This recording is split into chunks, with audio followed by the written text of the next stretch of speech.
Dans la pittoresque ville côtière de Porto Alegre, où des maisons colorées parsèment la colline et où le parfum du sel et du café se mêle dans l'air du matin, le monde de Pauline, 42 ans, s'effondre lorsque sa mère s'effondre pendant la célébration annuelle de la Festa Junina de la ville. Bon retour et profitez de l'histoire. Tandis que les habitants de la ville dansaient autour des feux de joie dans des spectacles traditionnels de quadrilla, Pauline observait avec horreur sa mère s'effondrer au sol, sa tenue festive contrastant violemment avec la gravité du moment. Les lumières colorées des lanternes suspendues jetèrent des ombres dansantes sur le visage soudain pâle d'Isabelle Moreira, 68 ans, dont le sourire s'était figé en une grimace de douleur. Le tambourinement des fêtards semblait s'être brusquement éloigné pour Pauline, remplacé par le battement assourdissant de son propre cœur. « Maman !» cria-t-elle, se précipitant à travers la foule qui s'écartait en murmurant. Ses genoux heurtèrent douloureusement les pavés lorsqu'elle s'agenouilla auprès de sa mère. « Quelqu'un peut appeler une ambulance. » Sa voix habituellement douce portait maintenant une autorité née de la panique. Isabelle avait toujours été le pilier de leur famille, une femme vibrante qui dansait plus énergiquement que des personnes 2 fois plus jeunes qu'elle. La voir ainsi, vulnérable et diminuée, provoqua chez Pauline une terreur qu'elle n'avait jamais connue auparavant. Les minutes qui suivirent se déroulèrent comme dans un brouillard, les paramédicaux arrivant sur la place, les mains expertes examinant sa mère, l'ambulance fendant la nuit festive avec ses sirènes hurlantes. À l'hôpital Santa Clara, le docteur Mendes accueillit Pauline avec une expression qui ne présageait rien de bon. « Votre mère a subi ce que nous soupçonnons être les premiers symptômes d'une condition dégénérative rare », expliqua-t-il, ses lunettes reflétant les lumières crues du couloir. « Nous devons effectuer plus de tests, mais elle aura besoin de soins constants dans les mois à venir. » Les mots tournoyaient dans l'esprit de Pauline comme les feuilles d'automne emportées par un vent violent. Condition dégénérative. Soins constants. Mois à venir. Elle s'appuya contre le mur froid de l'hôpital, cherchant un ancrage dans cette nouvelle réalité dévastatrice. Sa main tremblante chercha son téléphone. Il était temps d'appeler ses frères et sœurs. Raphaël, le banquier prospère à São Paulo. Sophie, la consultante en tourisme à Rio. Et Victor, le directeur marketing à New York. Il devait savoir que le monde tel qu'il le connaissait venait de basculer sur son axe. « Raphaël ? C'est Pauline, dit-elle, sa voix se brisant légèrement. C'est maman. Elle est à l'hôpital. » Les appels se ressemblèrent tous de façon troublante. Des halètements de choc, des questions précipitées, des promesses d'aide et de visites prochaines. « Je prendrai le premier vol disponible, promit Sophie. J'enverrai l'argent immédiatement, assura Raphaël. Je vais voir si je peux prendre un congé, déclara Victor. Pauline raccrochait chaque fois avec un soulagement temporaire. Elle n'aurait pas à porter ce fardeau seule. Sa famille se réunirait, comme il l'avait toujours fait dans les moments difficiles. Comme son père, avant de mourir 5 ans auparavant, lui avait fait promettre qu'il le ferait. Cette nuit-là, alors qu'elle veillait au chevet de sa mère, observant sa poitrine se soulever et s'abaisser doucement sous la fine couverture d'hôpital, Pauline ne pouvait pas savoir que cette promesse de soutien familial se dissiperait comme la brume matinale sous le soleil brûlant de la réalité. Les jours qui suivirent établirent un nouveau rythme de vie pour Pauline, marqué par les trajets entre l'hôpital et l'école primaire où elle enseignait l'art. Ses élèves remarquèrent que leur projet devenait plus simple, que leur institutrice bien-aimée semblait plus distraite, ses yeux souvent fixés sur la fenêtre de la classe, comme si elle cherchait quelque chose au-delà de l'horizon. « Sa mademoiselle Pauline, vous avez fait tomber vos pinceaux », dit doucement Louisa, une petite fille aux tresses soigneusement tressées, en ramassant les outils éparpillés sur le sol carrelé de la salle d'art. « Merci, ma chérie », répondit Pauline, avec un sourire forcé, se demandant si elle devrait appeler l'hôpital pendant la pause déjeuner ou attendre jusqu'après les cours. Quand Isabelle fut finalement autorisée à rentrer chez elle, le diagnostic complet était tombé comme une sentence, une forme rare de neuropathie dégénérative qui affecterait progressivement sa mobilité, sa coordination et, éventuellement, ses fonctions cognitives. « Ce ne sera pas facile », avait averti le docteur Mendes, « mais avec des soins appropriés, nous pouvons maintenir sa qualité de vie aussi longtemps que possible. Les soins appropriés. » Cette phrase simple masquait une montagne de responsabilités que Pauline commençait tout juste à gravir. Les médicaments devaient être administrés à heure fixe, les exercices de physiothérapie pratiqués quotidiennement, les repas adaptés aux nouvelles difficultés de déglutition d'Isabelle. Et tout cela pendant que Pauline tentait de maintenir son emploi du temps d'enseignante. Les appels de ses frères et sœurs devinrent moins fréquents au fil des jours. Les excuses se multipliaient comme des mauvaises herbes. Des réunions importantes, des clients exigeants, des délais impossibles à reporter. Le soutien financier promis arrivait de manière sporadique et insuffisante, forçant Pauline à puiser dans ses maigres économies pour couvrir les frais médicaux croissants. « Je viendrai le mois prochain, c'est promis », assura Raphaël lors d'un appel particulièrement bref. « Les marchés sont instables en ce moment, je ne peux pas m'absenter. »« Le festival de Rio approche, c'est notre période la plus chargée », expliqua Sophie, le bruit des préparatifs carnavalesques presque assourdissant en arrière-plan. « Mais je t'envoie mon amour. »« New York est à un océan de distance, » soupira Victor, « mais je pense à vous tous les jours. Penser, aimer, promettre. Des mots qui ne changeaient pas les draps, ne préparaient pas les repas, n'essuyaient pas les larmes de frustration d'Isabelle lorsqu'elle n'arrivait plus à tenir sa brosse à cheveux. Des mots qui ne tenaient pas compagnie à Pauline, pendant les longues nuits où elle se demandait comment elle tiendrait jusqu'au matin. Un matin, alors que l'épuisement rendait ses mouvements lents et maladroits, Pauline renversa un pot de peinture rouge sur le projet d'art collectif de sa classe. Les éclaboussures écarlates ressemblaient à une blessure ouverte sur la toile blanche, une métaphore trop parfaite de sa vie actuelle. « Mademoiselle Pauline, est-ce que ça va ?» demanda M. Torres, le directeur de l'école, en entrant dans la salle, à ce moment précis. Ses yeux bienveillants scrutèrent le visage tiré de l'enseignante. « Je suis juste un peu fatigué, » mentit-elle, frottant ses taches de peinture sur sa blouse déjà tachée. « Pauline, » dit-il doucement, utilisant son prénom en signe de familiarité concernée.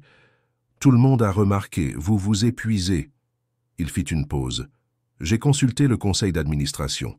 Nous pouvons vous offrir un congé temporaire, avec une partie de votre salaire maintenue. » La proposition était à la fois un soulagement et une nouvelle source d'anxiété. Un congé signifiait plus de temps pour s'occuper de sa mère, mais aussi moins de revenus, alors que les factures médicales s'empilaient inexorablement sur la table de la cuisine. Ce soir-là, Pauline préparait une soupe légère pour sa mère lorsque son téléphone sonna. C'était Raphaël, pour la première fois en 2 semaines. « Comment va maman ?» demanda-t-il, sa voix trahissant une culpabilité qu'il essayait de masquer par un ton désinvolte. « Elle a des bons et des mauvais jours », répondit Pauline, remuant doucement le bouillon. Aujourd'hui était plutôt difficile. Elle a eu du mal à se souvenir du nom de notre cousine Mariana quand elle a appelé. Un silence inconfortable s'installa avant que Raphaël ne reprenne. « Écoute, Pauline, j'ai eu quelques revers financiers récemment. L'argent que j'ai promis. Il faudra attendre un peu. » Pauline ferma les yeux, serrant la cuillère en bois comme si c'était la seule chose qui l'empêchait de s'effondrer. Combien de temps? Je ne sais pas exactement. Quelques mois, peut-être. Quelques mois. La même durée que son congé. La même période pendant laquelle elle devrait jongler avec des ressources de plus en plus limitées. Je comprends, dit-elle finalement, même si ce n'était pas le cas. Comment pourrait-elle comprendre l'abandon? Comment pourrait-elle comprendre que la famille qu'elle avait promis à son père de maintenir unie se fractionnait sous la pression comme une porcelaine fine? Après avoir raccroché, Pauline s'appuya contre le comptoir de la cuisine, respirant profondément pour contenir les larmes qui menaçaient de déborder. C'est alors qu'elle remarqua presque pour la première fois depuis des semaines l'étagère de livres de sa mère dans le coin. Des cahiers usés aux coins cornés, des livres reliés en cuir craquelé, tous portant les traces d'utilisation fréquentes. Poussée par une curiosité momentanée qui lui offrait une échappatoire à ses pensées troublées, elle retira un volume particulièrement épais. En l'ouvrant, elle découvrit qu'il ne s'agissait pas d'un livre ordinaire, mais d'un recueil de recettes, écrites de la main élégante mais ferme de sa mère. « Pastéis de nata », lut-elle à voix haute, ses doigts suivant la liste d'ingrédients des célèbres tartelettes à la crème portugaise. Des souvenirs d'enfance l'assaillirent soudain, sa mère au fourneau, lui apprenant à plier délicatement la pâte feuilletée, à verser avec précaution la crème vanillée dans les moules. « Tu as trouvé mes secrets », dit une voix faible, depuis l'entrée de la cuisine.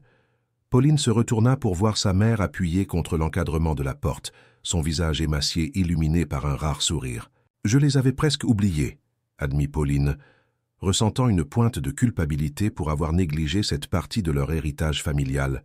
« On n'oublie jamais vraiment ce que nos mains ont appris », répondit Isabelle en s'avançant précautionneusement vers une chaise. « Peut-être est-il temps que ces recettes vivent à nouveau. » Cette nuit-là, après avoir mis sa mère au lit, Pauline resta éveillée à feuilleter les recettes, redécouvrant des plats et des desserts qui avaient rythmé son enfance. Une idée commençait à germer dans son esprit, une idée qui pourrait peut-être apporter non seulement un revenu supplémentaire, mais aussi un but renouvelé à leur journée, qui se ressemblaient toutes. Si tu aimes l'histoire, tape 5 dans les commentaires et abonne-toi pour plus de vidéos comme celle-ci. Sinon, tape 0, cela m'aide à créer un contenu encore meilleur pour toi. On continue. Le lendemain matin, Pauline se réveilla avec une énergie qu'elle n'avait pas ressentie depuis des semaines. Elle commença tôt, préparant la pâte pour les pastéis de nata pendant qu'Isabelle dormait encore. Le processus familier de mélanger, pétrir et façonner la ramena à des temps plus simples, quand sa famille avait été complète et que les responsabilités semblaient partagées équitablement. « Qu'est-ce que c'est que cette odeur divine ?» demanda Elena, sa voisine de 72 ans, en frappant à la porte de la cuisine qui donnait sur le petit jardin arrière.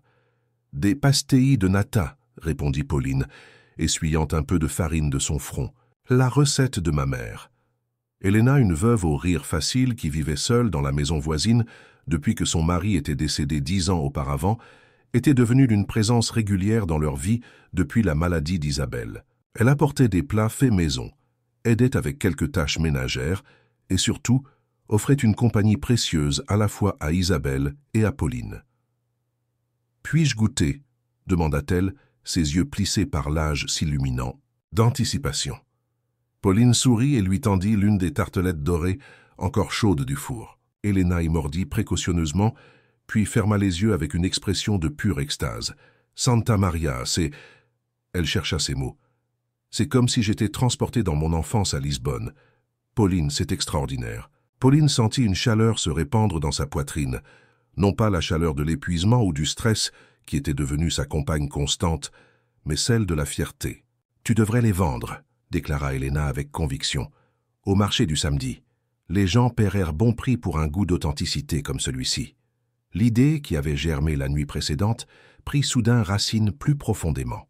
Vendre des pâtisseries, utiliser les recettes de sa mère, créer quelque chose de ses mains qui pourrait apporter non seulement un revenu, mais aussi un sentiment d'accomplissement. « Je ne sais pas, Elena.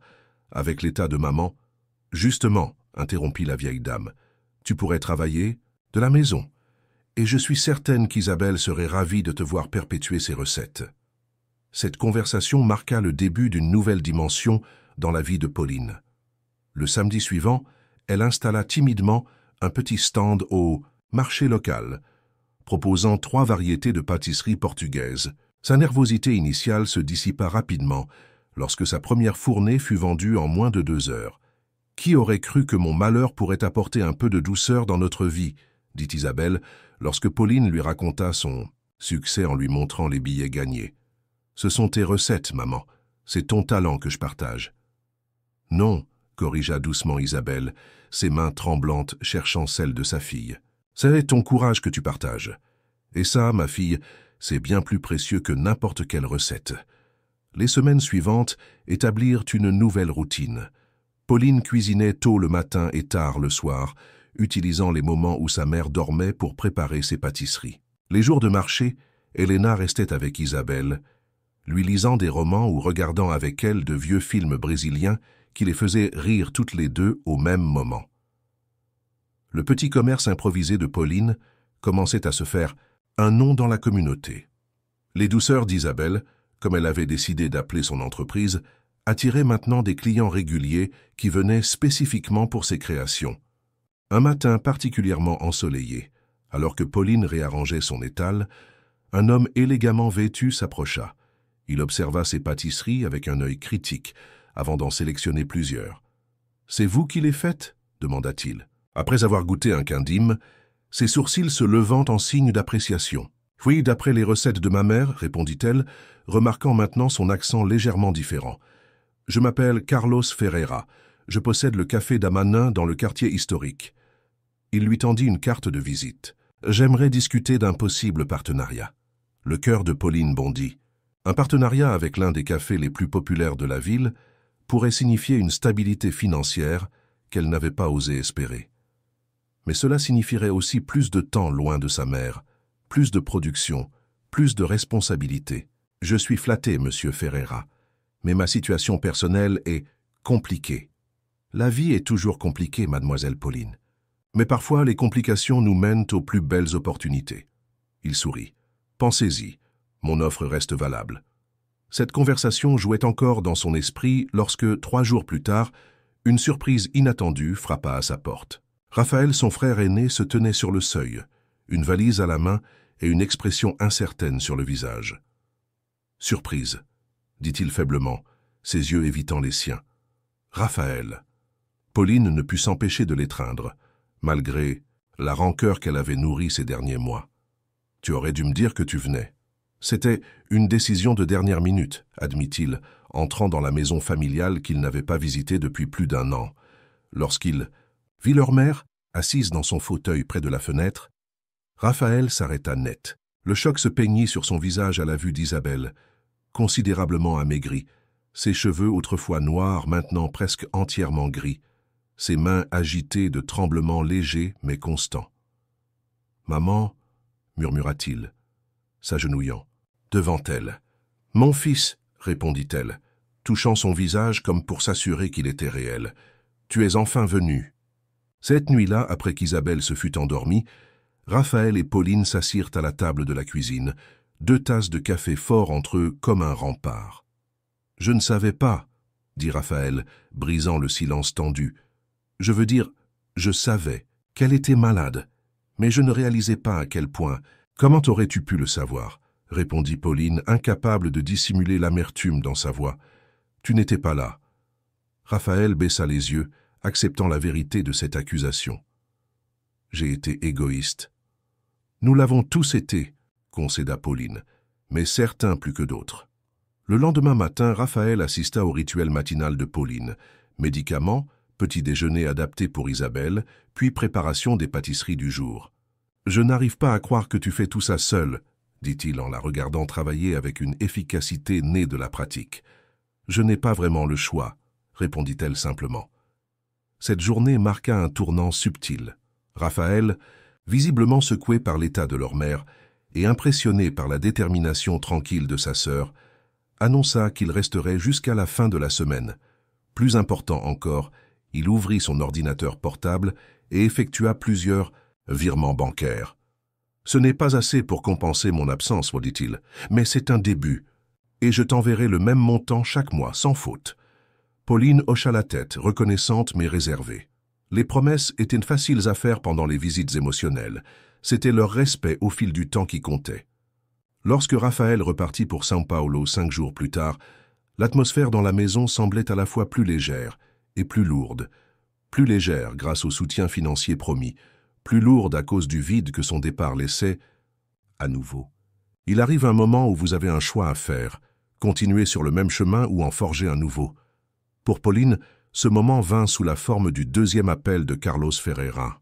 « Avez-vous réfléchi à ma proposition ?» demanda-t-il. Pauline regarda autour d'elle, observant la petite cuisine familiale qui était devenue à la fois son atelier et sa prison. Elle pensa à l'offre de partenariat, à l'argent maintenant plus régulier de Raphaël et à une idée qui avait commencé à prendre forme dans son esprit. « En fait, monsieur Ferreira, j'ai une contre-proposition à vous faire, dit-elle, surprise par sa propre audace. La semaine suivante fut un tourbillon d'activités. Avec l'aide d'Elena et de quelques voisins, le salon rarement utilisé à l'avant de la maison familiale fut transformé. Les vieux meubles furent déplacés, les murs repeints dans des tons chauds de jaune et d'orange, et une petite vitrine réfrigérée installée près de la fenêtre qui donnait sur la rue. « Tu es sûr de cela ?» demanda Elena, en aidant à accrocher un petit panneau peint à la main qui annonçait « Les douceurs d'Isabelle, pâtisserie artisanale ». « Non, » admit Pauline avec un petit rire, « mais parfois il faut avancer sans être sûr. » Sa contre-proposition à Carlos avait été simple. Au lieu de fournir des pâtisseries à son café, elle ouvrirait son propre espace de vente à domicile et ils pourraient développer une ligne exclusive de desserts portugais-brésiliens pour leurs établissements respectifs. « C'est risqué », avait-il admis, « mais j'aime votre esprit. Et vos pâtisseries, bien sûr. » Le jour de l'ouverture de son petit espace de vente, quelque chose d'inattendu se produisit. Non seulement les clients habituels du marché vinrent, mais aussi plusieurs femmes âgées du quartier, des amies de longue date d'Isabelle qu'on n'avait pas vues depuis des mois. « Nous avons entendu parler de ton entreprise », expliqua Dona Conceição, une octogénaire à l'énergie débordante, « et nous sommes venus voir si nous pouvions être utiles. »« Utiles » répéta Pauline, confuse. « Isabelle a été là pour chacune d'entre nous à un moment ou à un autre, » intervint Dona Maria s'appuyant sur sa canne avec dignité. « Maintenant, c'est notre tour. » Ainsi commença ce que les voisins appelèrent tout plus tard le mutiro d'Isabelle, un système de rotation où les amis venaient chaque jour, non seulement pour aider aux ventes, mais aussi pour tenir compagnie à Isabelle pendant que Pauline travaillait. Elles apportaient des histoires, des photos jaunies par le temps, des souvenirs partagés qui faisaient briller les yeux d'Isabelle d'une lueur que Pauline croyait perdue. « Nous t'avons apporté quelque chose », annonça Dona Conceição un après-midi, alors que Pauline finissait d'emballer des commandes. Elle lui tendit un cahier relié en tissu, nos propres recettes, pour enrichir ton offre. Ce geste simple mais profond émut Pauline aux larmes. Ce n'était pas seulement un acte de gentillesse, c'était un acte de foi dans son entreprise, dans son avenir. Avec le soutien financier plus régulier de Raphaël, l'aide des amis de Mante, sa mère et le partenariat naissant avec le café de Carlos, Pauline prit finalement la décision d'accepter pleinement son congé de l'école. La culpabilité qu'elle ressentait à abandonner temporairement ses élèves était atténuée par la connaissance qu'elle construisait quelque chose de durable, non seulement pour elle-même, mais aussi pour l'héritage de sa mère. Un soir, alors qu'elle fermait la petite boutique après une journée particulièrement réussie, son téléphone sonna. C'était Sophie, sa sœur, appelant après presque un mois de silence. « Comment vas-tu, petite sœur ?» demanda-t-elle avec une légèreté forcée. « Et maman ?» Pauline hésita, tiraillée entre le désir de préserver la paix et le besoin de vérité. « Nous survivons, » dit-elle finalement. « Ce serait plus facile avec plus de soutien. » Un silence inconfortable s'installa avant que Sophie ne reprenne. « Tu sais que j'aimerais être là. C'est juste que tu as toujours été la plus forte d'entre nous, Pauline. Tu as toujours su quoi faire. » La confession surprit Pauline. Elle n'avait jamais pensé à elle-même comme la plus forte, simplement comme celle qui restait quand les autres partaient. « Je ne suis pas forte, » répondit-elle doucement. « Je suis juste présente. » Cette conversation, bien que difficile, laissa Pauline avec une nouvelle perspective. Peut-être que sa présence, son refus d'abandonner, était une forme de force que ses frères et sœurs ne possédaient pas. Non pas une force née de la confiance ou de l'ambition, mais une née de l'amour et de la loyauté. As-tu déjà ressenti que parfois les épreuves les plus difficiles peuvent te révéler une force dont tu ignorais l'existence? C'est ce qui arrive à notre héroïne, alors qu'elle doit transformer l'angoisse en création. Partage ton expérience dans les commentaires. Le petit commerce de Pauline fleurissait, ses journées rythmées par la préparation des pâtisseries, les soins à sa mère et les interactions avec les clients qui devenaient souvent des confidents. Sa routine, bien que chargée, avait acquis une certaine cadence qui lui apportait une satisfaction inattendue. C'est au milieu de cette nouvelle normalité, 6 mois après l'effondrement initial d'Isabelle, que Sophie débarqua sans prévenir, les bras chargés de paquets élégamment emballés. « Surprise !» s'exclama-t-elle, embrassant Pauline avec une effusion qui semblait forcée. « J'ai pris un week-end pour venir vous voir.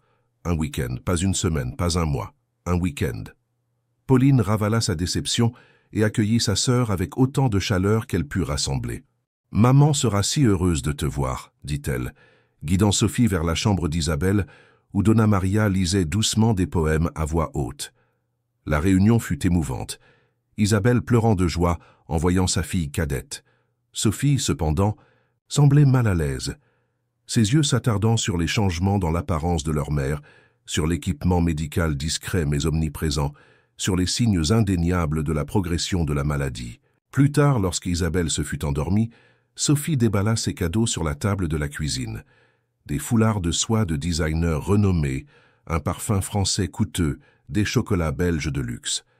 Ce sont des choses qu'elle ne pourra pas utiliser, Sophie, dit Pauline doucement, regardant les objets luxueux mais impraticables. Elle a du mal à nouer des foulards maintenant. Le parfum irrite sa peau sensible. Sophie sembla décontenancée, comme si la réalité pratique de la maladie de leur mère n'avait jamais véritablement pénétré son esprit. Je voulais juste lui apporter un peu de luxe, un peu de normalité, murmura-t-elle, touchant le foulard en soie du bout des doigts. Je sais, répondit Pauline, adoucissant son ton. C'est l'intention qui compte.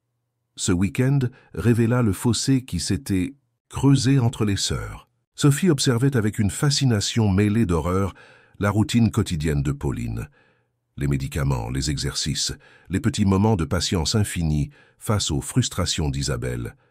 Elle regardait également avec étonnement le petit commerce qui prospérait dans leur salon transformé. « Tu as créé tout ça toute seule ?» demanda-t-elle, impressionnée malgré elle. « Pas vraiment.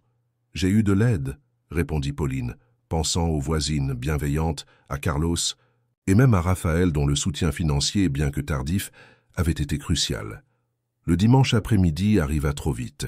Sophie préparait déjà sa valise pour retourner à Rio, son excuse professionnelle toute prête. Le festival approche, je ne peux vraiment pas manquer les réunions de demain.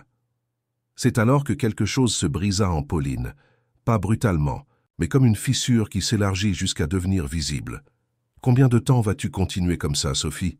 demanda-t-elle, sa voix calme mais ferme. « Comme quoi? À faire semblant que ta vie ailleurs est plus importante que ce qui se passe ici.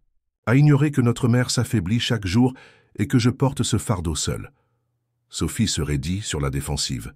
« Ce n'est pas juste. J'ai ma carrière, mes responsabilités. Et moi aussi. » La voix de Pauline s'éleva malgré elle. « J'avais une classe pleine d'enfants qui comptèrent sur moi. J'avais des rêves aussi, Sophie. Mais la famille, c'est la famille. C'est ce que papa nous a toujours appris. » À la mention de leur père, le visage de Sophie s'adoucit. « C'est différent pour toi, Pauline. Tu as toujours été plus forte pour ces choses-là. » « Ce n'est pas une question de force, » répliqua Pauline, des larmes de frustration brillant dans ses yeux. « C'est une question de choix. Chaque jour, je choisis d'être ici. Chaque jour, toi, Raphaël et Victor, vous choisissez d'être ailleurs. » Cette confrontation honnête, bien que douloureuse, marqua un tournant dans leur relation. Pour la première fois, Sophie écouta vraiment sa sœur, voyant au-delà de sa propre culpabilité pour comprendre la réalité quotidienne de Pauline. « Je ne peux pas tout abandonner, dit-elle finalement, mais je peux faire mieux, je te le promets. » Cette promesse, contrairement aux précédentes, semblait ancrée dans une compréhension plus profonde. Lorsque Sophie partit ce soir-là, elle laissa derrière elle non seulement des cadeaux coûteux mais inappropriés, mais aussi un engagement à appeler 2 fois par semaine et à prendre des dispositions pour venir un week-end entier chaque mois. Les semaines qui suivirent apportèrent un changement subtil mais significatif. Les appels promis arrivèrent effectivement.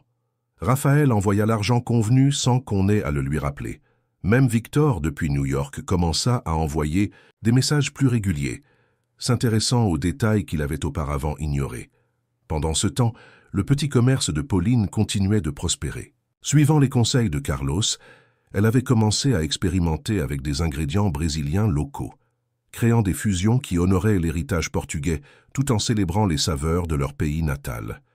Ses pastéis de nata à l'açaï, ses quindimes au cupuaçu et ses beignets au guarana devinrent rapidement des favoris parmi sa clientèle grandissante.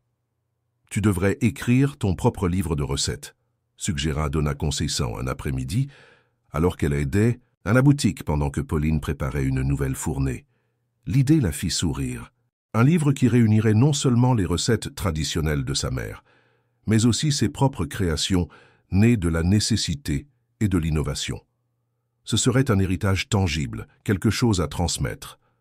Un matin, alors que le soleil se levait à peine, illuminant la cuisine de ses rayons dorés, Pauline fut surprise par l'arrivée d'une lettre inhabituelle.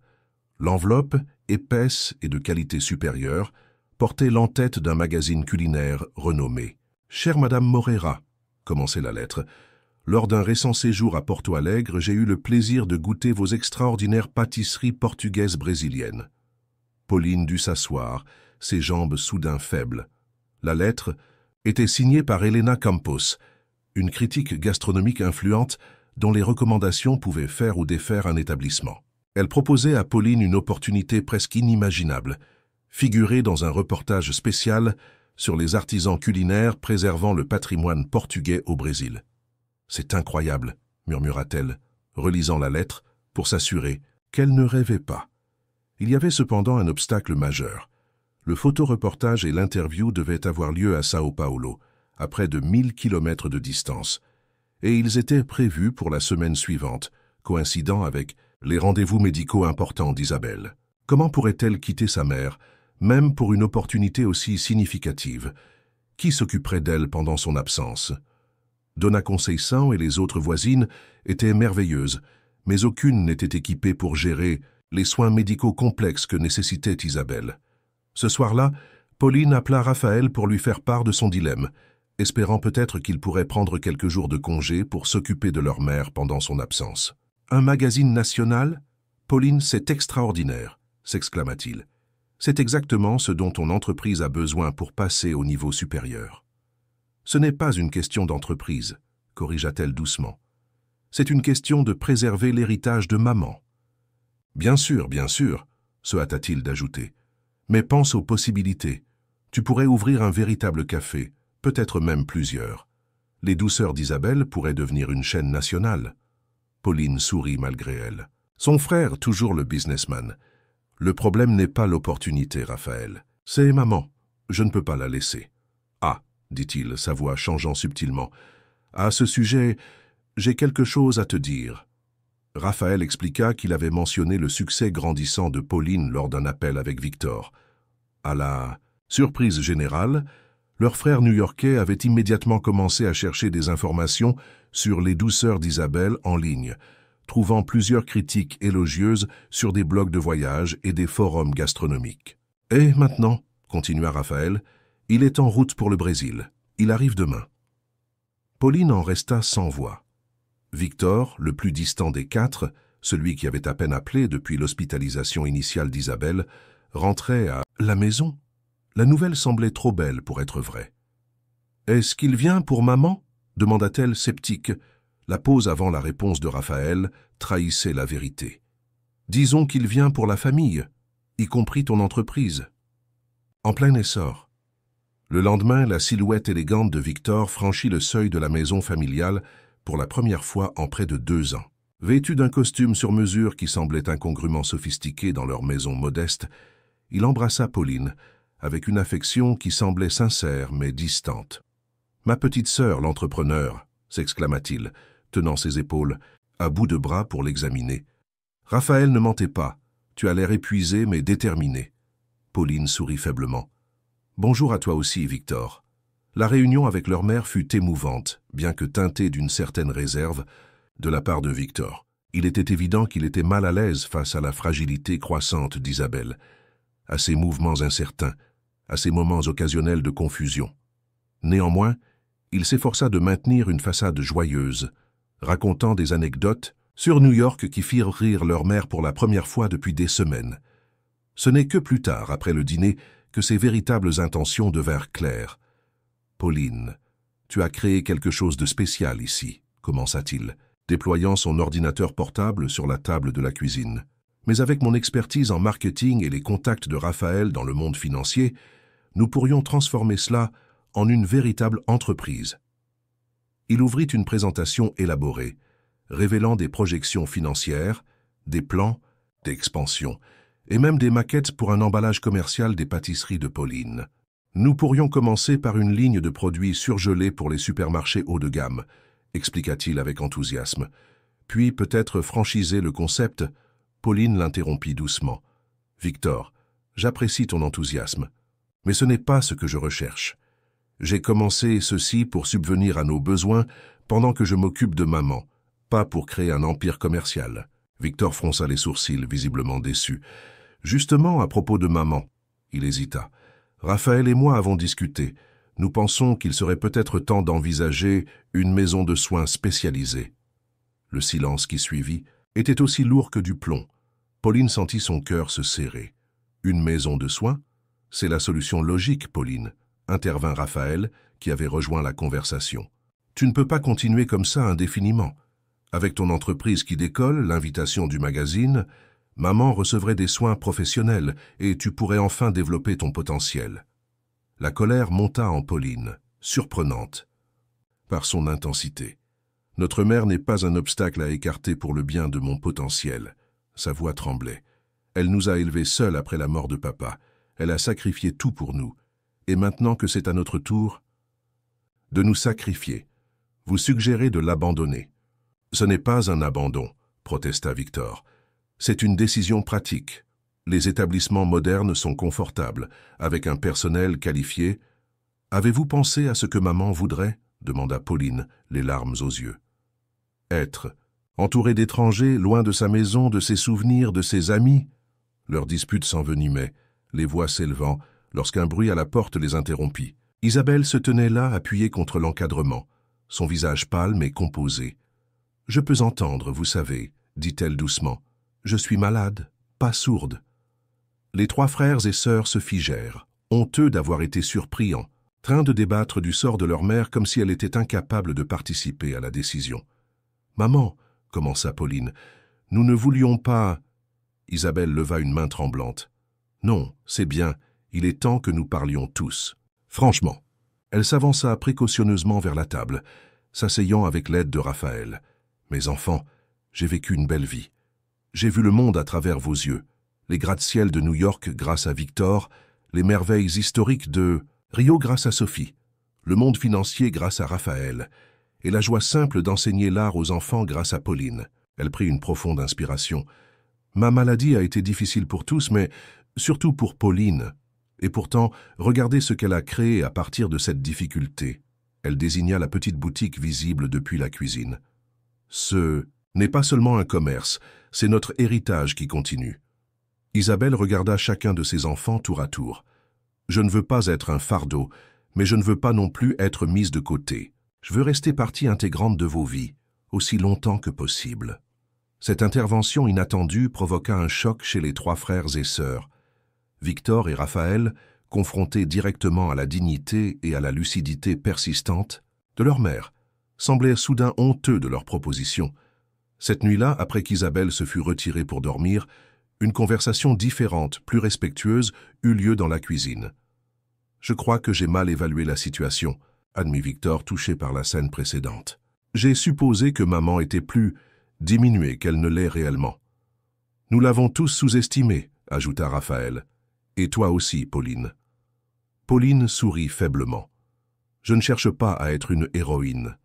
Je cherche juste à tenir la promesse que j'ai faite à papa. » Ces mots résonnèrent profondément chez ses frères. La promesse qu'ils avaient tous faite à leur père mourant de rester unis, de prendre soin les uns des autres, de préserver l'esprit familial qu'il avait tant chéri.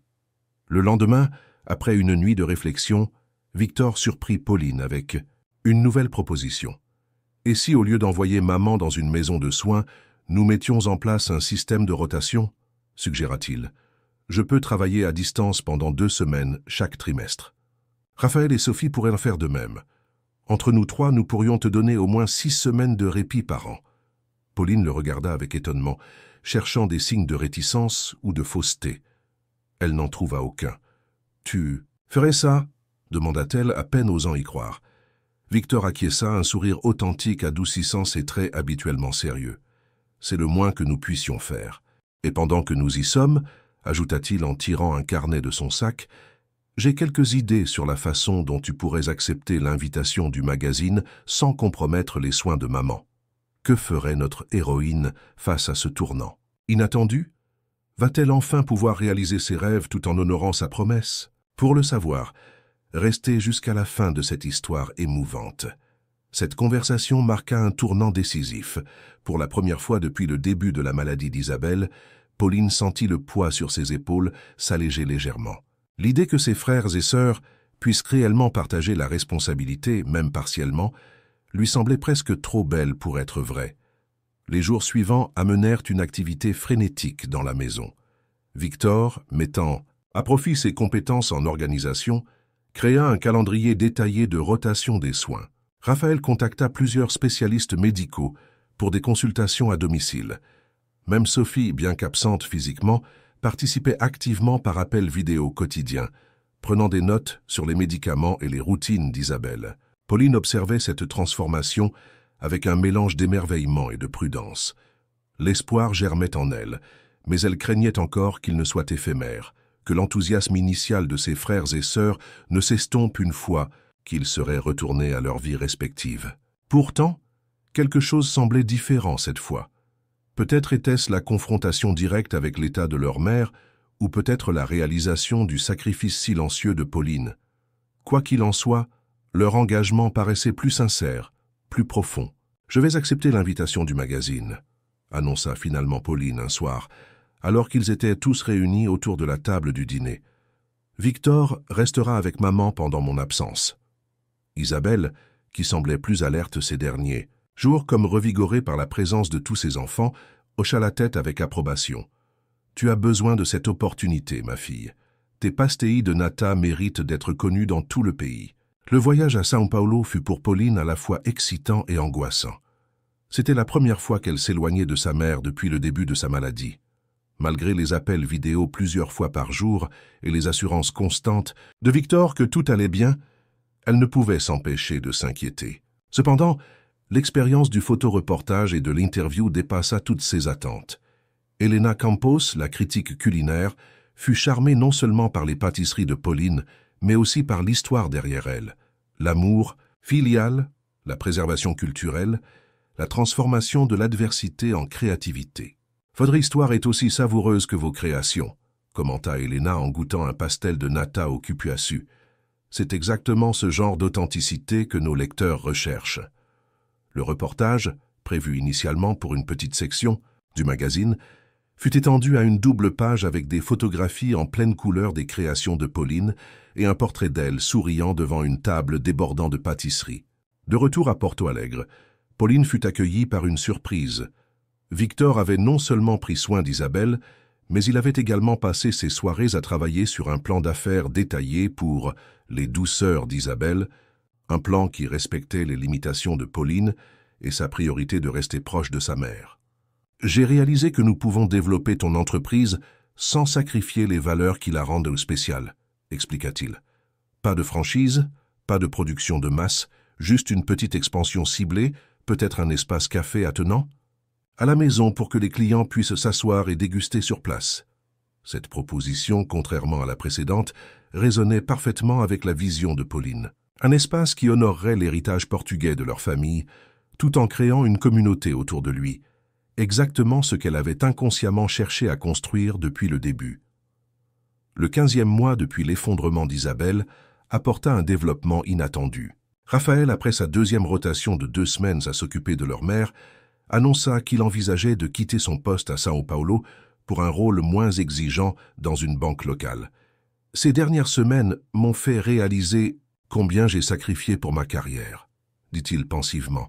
« L'argent et le prestige ne peuvent pas remplacer le temps perdu avec ceux qu'on aime. » Sophie, inspirée par cette décision, commença à explorer la possibilité d'établir un circuit touristique culturel mettant en valeur les artisans locaux et les producteurs alimentaires, incluant la boutique de Pauline comme arrêt principal. « Porto Alegre a tant à offrir », expliqua-t-elle lors d'un de ses week-ends mensuels à la maison.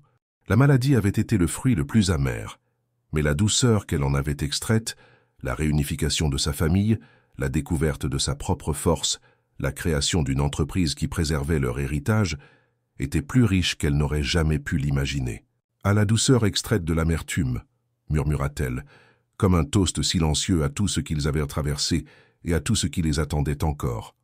Au dehors, les rires des clients se mêlaient aux conversations animées des femmes, qui travaillaient maintenant au café, d'autres aidantes familiales qui avaient trouvé dans les douceurs d'Isabelle non seulement un emploi, mais une seconde famille. La maison qui avait autrefois semblé si silencieuse et oppressante à Pauline était maintenant remplie de vie, d'espoir et de possibilités. Et c'était là peut-être la plus grande transformation de toutes, comment un lieu de souffrance pouvait devenir un lieu de guérison non seulement pour une famille, mais pour toute une communauté. Comment une femme, déterminée à honorer sa promesse et à prendre soin de ceux qu'elle aimait, pouvait inspirer un cercle de bienveillance qui s'étendait bien au-delà des murs de sa maison. Les douceurs d'Isabelle n'étaient pas simplement une entreprise prospère. C'était un témoignage vivant du pouvoir de l'amour familial, de la persévérance face à l'adversité et de la façon dont prendre soin des autres peut, paradoxalement, nous aider à découvrir notre propre force. Félicitations. Tape 9 dans les commentaires pour me montrer que tu es resté jusqu'à la fin avec moi. Merci d'avoir regardé et à demain pour une nouvelle histoire sur cette même chaîne. Et les douceurs d'Isabelle pourraient devenir une destination incontournable pour les touristes cherchant une expérience authentique. Ce renouveau de l'implication familiale coïncida avec des nouvelles encourageantes concernant la santé d'Isabelle. Bien que sa condition restât sérieuse, les médecins notèrent une stabilisation inattendue, attribuée en partie à l'environnement émotionnellement enrichissant dont elle bénéficiait maintenant. L'amour est un médicament puissant, commenta le docteur Mendes lors d'une visite de contrôle, et il semble que votre mère en reçoive une dose quotidienne. Alors que le 18e mois approchait, marquant 1 an et demi depuis cette fatidique festa junina, la famille Moreira se préparait pour la célébration annuelle avec des sentiments mitigés. Pour Isabelle, ce serait la première sortie publique majeure depuis sa maladie. Pour Pauline et ses frères et sœurs, c'était un rappel poignant du début de leur épreuve. Victor, qui avait prolongé son séjour bien au-delà de ses plans initiaux, suggéra audacieusement. Et si nous dansions tous ensemble dans la quadrilla cette année, pour maman? L'idée était à la fois terrifiante et tentante. Aucun d'entre eux n'avait participé à la danse traditionnelle depuis l'adolescence. Pourtant, il y avait quelque chose de symboliquement puissant dans l'image de 4, réunis dans une danse qui célébrait l'unité et l'héritage. La nuit de la festa arriva. La place du village resplendissant des mêmes lanternes colorées, des mêmes odeurs de nourriture festive, de la même musique entraînante. Mais cette fois, Isabelle était assise confortablement dans un fauteuil, roulant décoré de rubans, vêtue d'une tenue festive, observant avec des yeux brillants ses 4 enfants se joindre aux danseurs. Maladroits au début, puis de plus en plus confiants, Pauline, Raphaël, Sophie et Victor dansèrent ensemble pour la première fois depuis des décennies. Leur rire, leur synchronisation imparfaite mais enthousiaste, leur joie évidente, tout cela formait un tableau qui faisait couler des larmes sur les joues d'Isabelle. Ce moment marqua non pas la fin de leur épreuve, la maladie d'Isabelle resterait un défi quotidien, mais la transformation d'un fardeau porté seul en un voyage partagé. Ce que Pauline avait enduré pendant des mois de solitude avait finalement réuni sa famille d'une manière que même elle n'aurait pu imaginer. Dans les semaines qui suivirent la festa, un développement surprenant se concrétisa. Les 4 frères et sœurs, puisant dans leurs économies combinées, achetèrent le bâtiment vacant adjacent à leur maison familiale. Leur vision, étendre la boutique de Pauline en un café qui emploierait des femmes locales dans des situations de soins similaires à la sienne. Un lieu où les aidants familiaux pourront trouver non seulement un emploi flexible, mais aussi une communauté de soutien, expliqua Pauline lors de la petite cérémonie d'inauguration. Parce que j'ai appris que parfois, tout ce dont on a besoin pour continuer, c'est de savoir qu'on n'est pas seul. L'espace incluait également une aire communautaire où les résidents âgés pouvaient se rassembler, partager des histoires et participer à des activités culturelles, créant à la fois des emplois et de la compagnie pour ceux qui en avaient le plus besoin. C'est ainsi que, par sa détermination inébranlable, Pauline avait non seulement préservé la santé et la dignité de sa mère, mais aussi revitalisé les liens familiaux, restauré leur connexion à leur héritage culturel et créé un système de soutien communautaire qui s'étendait au-delà de sa propre famille. Ce qui avait commencé comme un fardeau qu'elle portait seule s'était transformé en un voyage partagé de redécouverte, prouvant que parfois la plus grande force réside dans la vulnérabilité partagée et les fardeaux divisés. Lors d'un après-midi paisible, alors que le soleil couchant dorait le petit café désormais florissant, Pauline trouva sa mère contemplant un album photo qu'elle n'avait pas ouvert depuis des années. « Regarde !» dit Isabelle, pointant une photo jaunie d'elle-même, jeune et vibrante, tenant un pastel de nata fraîchement cuit. C'était le jour où ma mère m'a finalement partagé sa recette secrète. Elle disait qu'une recette n'a de valeur que si elle est transmise avec amour. Pauline s'assit à côté d'elle, observant les traits de la grand-mère qu'elle n'avait jamais connue. Et maintenant, ces recettes ont nourri notre famille de plus d'une façon. Isabelle sourit, ses yeux clairs malgré la fatigue chronique. Tu sais ce que ton père disait toujours? Dans la vie, on peut faire du sucre avec n'importe quel fruit, mais il faut savoir extraire la douceur même des fruits les plus amers. Pauline hocha la tête, serrant doucement la main de sa mère. Dans cette simple phrase résidait toute la sagesse qu'elle avait redécouverte au cours de ces 18 mois difficiles.